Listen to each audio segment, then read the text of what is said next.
want you to know that my house was bombed. It was bombed by the black Muslim movement upon the orders of Elijah Muhammad.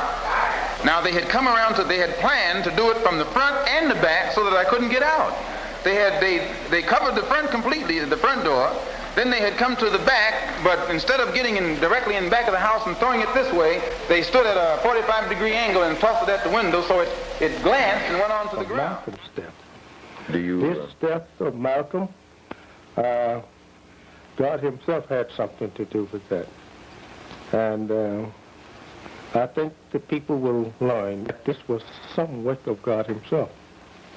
Do you feel possibly something that Malcolm brought on himself then? Well, he did bring all of it on himself. If he had stayed with us, following me, he would not have been dead today. He would have been a living man today. I believe Malcolm knew these things. The same tactics against black people as has been up to now the exclusive method of the Ku Klux Klan. I want to point out, too, that I'm not talking about Muslims just to make white people happy, because I don't believe in letting anyone use me against somebody else. I'm telling you these things because it has reached a point where I feel that black people in this country need to know what's going on. And I'm talking about an organization which I had a hand in building, which I had a hand in organizing. I know its characteristics. I know its potential. I know its behavior patterns. Today I'm speaking for myself. Formerly I spoke for Elijah Muhammad. And everything I said was, Elijah Muhammad teaches us thus and so. I'm speaking now from what I think, from what I have seen, from what I have analyzed, and the conclusion. I judge a man by his conscious behavior. I am not a racist. I don't subscribe to any of the tenets of racism. Then there are good whites and good blacks and bad whites and blacks. It's not a case of being good and bad, good or bad blacks and whites. It's a case of being good or bad human beings. Inside of the nation that troubled Brother Malcolm at the highest echelon of leadership. Well, the fact of the there matter... was envy. Okay. There was envy. Envy of Malcolm. Of Malcolm. Well, primarily because they're afraid that I will tell the real reason that that I'm out of the black Muslim movement, which I never told. I kept to myself. But the real reason is that Elijah Muhammad, the head of the movement, is the father of 8 children by 6 different teenage girls, 6 different teenage girls who were his private personal secretaries. Too defiant to you. I told you what truths that I stood by. We are dying. Others are growing to strength. Now, if you ask, what is a bloodsucker? A bloodsucker is a leech. And when you put a leech on your skin, that leech sucks blood from you in order to maintain its own life. Well, Elijah Muhammad taught his followers that the only solution was a separate state for black people. And as long as I thought he genuinely believed that himself, I believed in him and believed in his solution. But when I began to doubt that he himself believed that that was feasible, and I saw no kind of action designed to bring it into existence or bring it about, then... He told you about that, yes? There was a dynamic inside of the nation that troubled Brother Malcolm. Adopting the same tactics against black people as has been up to now the exclusive method of the Ku Klux Klan. I want to point out, too, that I'm not talking about Muslims just to make white people happy, because I don't believe in letting anyone use me against somebody else. Well, first, Brother Malcolm was my mentor.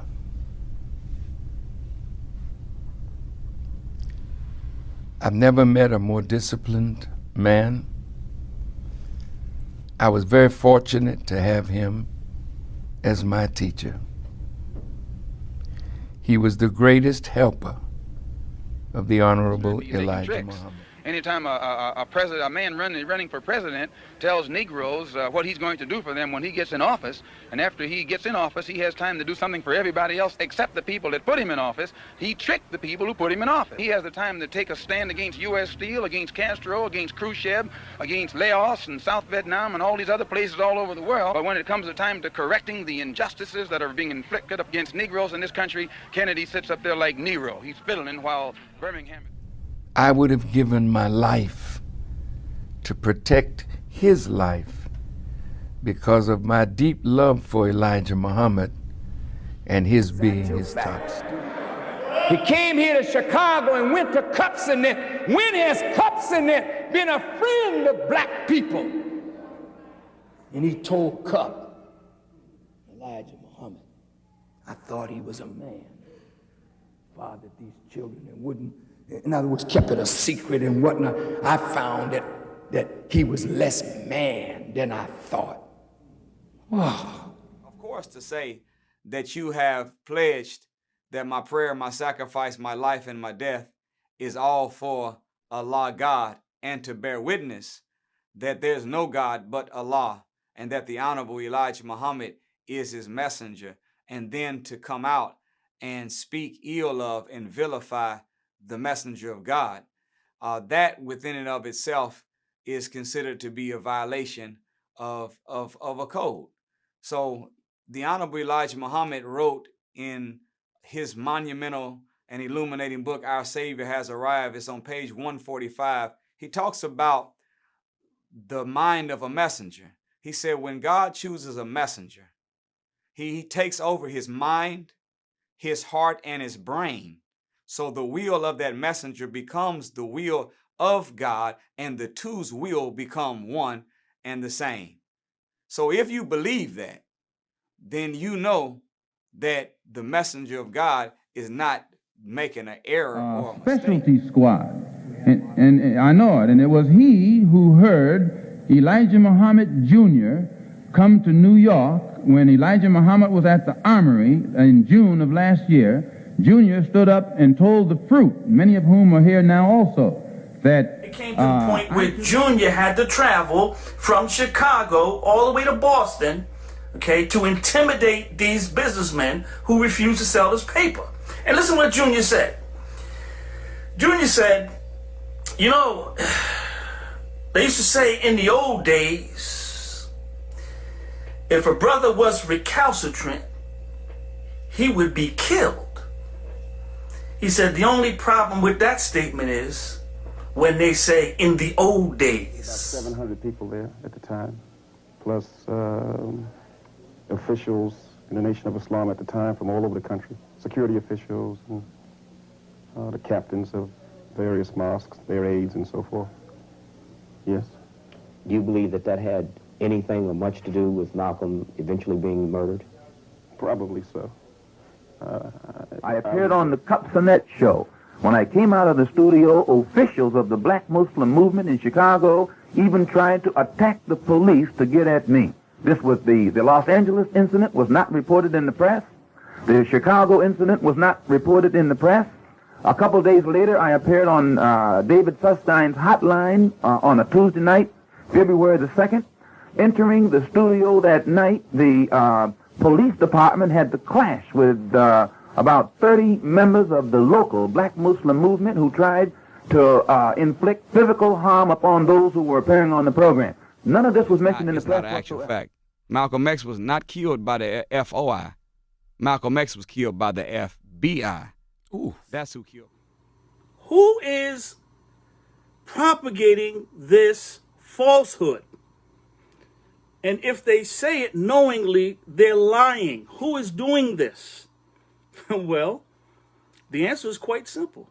The man that took him from a pimp, from a hustler, from a stick-up man, and sent him before the world. Now he's dogging his teacher. What do you think we felt? Elijah Muhammad wasn't just a leader. That's our spiritual guide and father. Elijah Muhammad gets favorable publicity is when it's against me. They side with him in anything his followers do. At the beginning of 1965, Malcolm X went nowhere without bodyguards. Then an effort was made to shut me up. One brother encouraged to go out to my house and shut me up. And fortunately, it was a brother who was well capable of doing so, but it was a brother who was highly intelligent. He was academically equipped to think for himself. And what he was told to do didn't add up. And fortunately, he was the one who put out a feeler to me to find out what was wrong. And I opened his eyes. And then he opened the eyes of the same crew whose job it is and took me to his home on 2311 97th Street. And during the dinner, Betty brought the dinner in. Malcolm began to tell me about my teacher's personal life. And after he finished, he said, "Now, brother, I could get these sisters on the telephone and trick them and make them tell you that what I'm telling you." Problem is, these ministers already knew what was going on. They already knew about the children.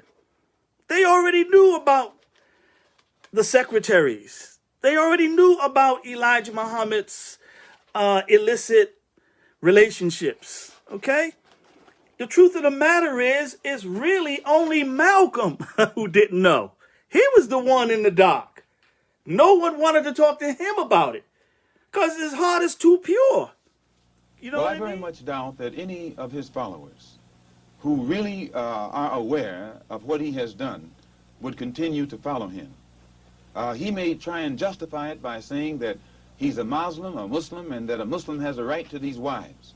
If this were the case, these sisters should not have been humiliated. These sisters have been looked upon for the past 5 years, or 6 years, or 7 years as being guilty of having committed fornication. They have been debased. They have been degraded. I have heard him himself refer to them as having disgraced him.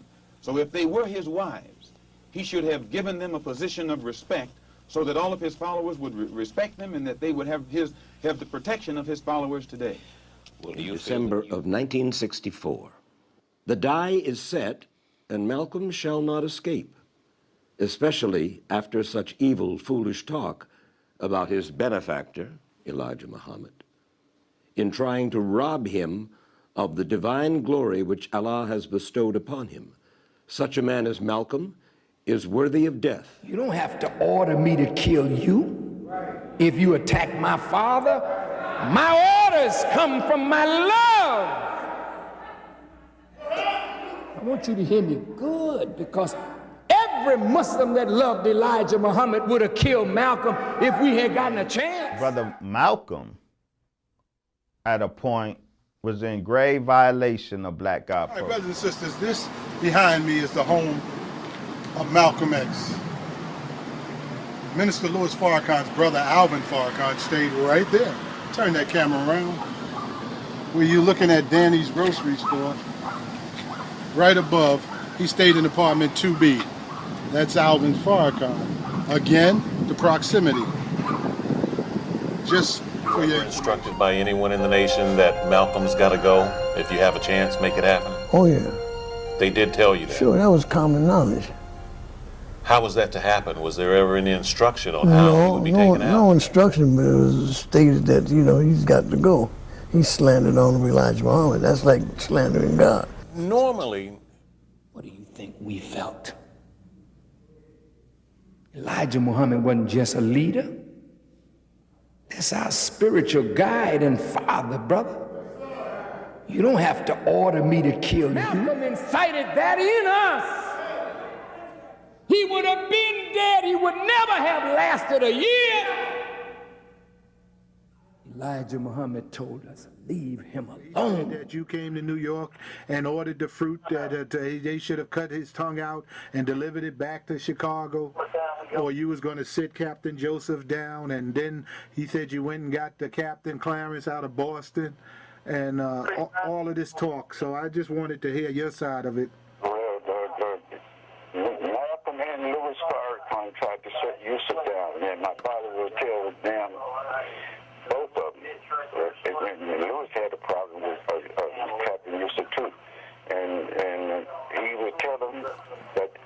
as my captain, and that ended that. Right. But I remember in New York we had the headlines of the paper. They said that he was sat down, and Shaw came back one time and said, y'all thought I was gone. You know. But, yeah, I remember that history very well. Yes, I was there. I heard it. That was Elijah Muhammad Jr. And it was about... In the trial, in which they were, incidentally, were all found guilty of assault and battery on myself and the other fellow who was with me. Yes, sir. I was one of the first cases in the country where a black Muslim ex-member had pressed charges against the black Muslims for being beat up. I'm not the first one who was beat up. I'm the first one who actually had the courage to take them into court. And during this trial, they made some outrageous charges. First of all, they charged that John Timus and myself attacked the mosque. 2 men attacked the mosque. You are a mighty 135 pounds. I weigh 130 pounds soaking wet. And with all my clothes on, and probably with a pair of combat boots on, I might weigh 130 pounds. But anyway, John Timus and myself attacked the mosque where there may be, according to the black Muslim members, they would have you believe there's 1,000 members there. But there are only probably 55, but 2 men against 55 is pretty good odds. But this is the story they gave, that I attacked the mosque, and during the course of the trial, I went to the, after I was attacked, I was taken to the city hospital by the Boston police. I stayed there for about 2 hours, and then the police took me to I had myself transferred to the Beth Israel Hospital. So the lawyer, during the trial, said that I got together with the Beth Israel Hospital and faked all of these injuries. I faked the x-rays showing my fractured ribs. I faked the x-rays showing the... Who was the lawyer? The lawyer was Edward Jacko. From New York? Even his brother Wilford knew the truth and wouldn't tell him. Wilford was the minister of Muhammad's Mosque number 1 in Detroit, right? And sometime earlier, around the time that Malcolm actually learned the truth was around March of 1963. He flew to Detroit and he asked Wilford, "You knew about this? You knew?" Wilford said, "Yeah, I knew." "Well, how come you didn't tell me?" Malcolm said, "You didn't tell me? You wasn't going to tell me about it?" You know what Wilford said? Wilford said, "Well, if I would have told you, all you would have did was go back to Elijah Muhammad and accuse me of being a hypocrite. That's all you would have did. You wouldn't believe me." 2 brothers were sent after me with revolvers by Joseph, the captain of the Fruit in New York. They were armed. When a Muslim is attacked, and you'll find this to be the pattern, when the Muslims were attacked in Monroe, Louisiana, Elijah Muhammad gave no signal to anybody across the nation to come to the defense of their brothers. When our brothers were attacked in Los Angeles, again, Elijah Muhammad gave no signal to anybody to come to the defense of those brothers. Never have the Muslims anywhere in the country gotten any kind of instruction from the national office or headquarters on how to defend themselves when they are attacked by outsiders. The only times the Muslims have ever been given any instructions to commit violence is when that violence is directed against the fellow Muslim. Sometimes when you learn information that you didn't know that has a tendency to shake your faith some, it keeps you up. I could not sleep that night. They were jealous of him from the minute he joined, even when he joined Mosque number 1 in Detroit, when he was living with his brother Wilford. And then there was another brother that he lived with, Robert Hossein. They were accusing him of trying to take over the mosque then, 1952, when he got out of prison. They knew he was different. His vocabulary, his intellect, his very, very fine self-education automatically generated jealousy against him. So it was never going to end good for him. All right? And it's false. And Elijah Muhammad is not a messenger of God. And I'm sorry, I don't want to get religious. Was Jacko retained by the Muslims in Boston, or was he retained by the Chicago headquarters? He was retained by the Chicago headquarters because the black Muslims were found guilty in lower court and advised by the judge to plead guilty and pay me restitution, $2,000 for the damages I sustained and he would give them a suspended sentence. But they, on orders of Chicago, they appealed the sentence, and they fired the other lawyer and imported Edward Jacko from New York. They started the wiretap of the Honorable Elijah Muhammad and put him under 24-hour surveillance. Well, if Malcolm X was killed February 21st, 1965, they had an 8-year run of monitoring the Most Honorable Elijah Muhammad 24 hours a day. Where's the footage or the record showing that he had something to do with the assassination defend of himself Malcolm and X? what have you? Elijah Muhammad is really going in on Malcolm on this particular phone call. He's going in on him. And this was picked up by the FBI, by the way. If you go to the FBI documents on Elijah Muhammad, you can actually hear what Elijah Muhammad was actually saying. I didn't have all the text here because I didn't want this to be too long. Yeah, so Elijah's going in on him about spreading these fires, and he's angry with Malcolm because Malcolm got into this row with his family and so on and so forth. And Elijah's starting to decide that he's going to knock Malcolm down a few notches. But I want to point out that the businesses in Chicago, as Elijah Muhammad has told me from his own mouth, were such a failure that he subsidized them himself. He used to run those businesses from money with money out of his own pocket so that they would serve as a front. And he always pointed out that none of his, especially his sons and those around him, had any business ability, and it developed within them a lot of envy and jealousy toward the New York Muslims because the most successful businessmen among the Muslims were those right here in New York. His anniversary. He met with Alex Haley on his autobiography for 7 hours. 7 hours.